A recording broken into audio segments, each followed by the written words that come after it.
La tristesse est souvent liée à la déception ou à la perte. Et elle est normale qu'on puisse la ressentir.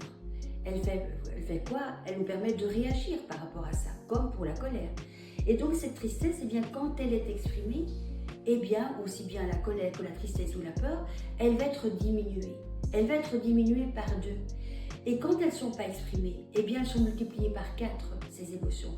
Et c'est comme ça qu'on peut ressentir des douleurs, on va dire, des douleurs qui vont être somatiques. Parce qu'une expression qui n'est pas exprimée, elle peut être exprimée par le corps. Ensuite, il est normal que l'on puisse ressentir de la tristesse lorsqu'il y a la perte et de la déception. Et souvent, je trouve qu'aujourd'hui, dans notre monde d'aujourd'hui, on ne s'autorise pas à ressentir cette tristesse.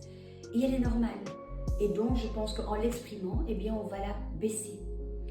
Ensuite, il y a la peur. La peur, elle est aussi normale, elle peut nous protéger.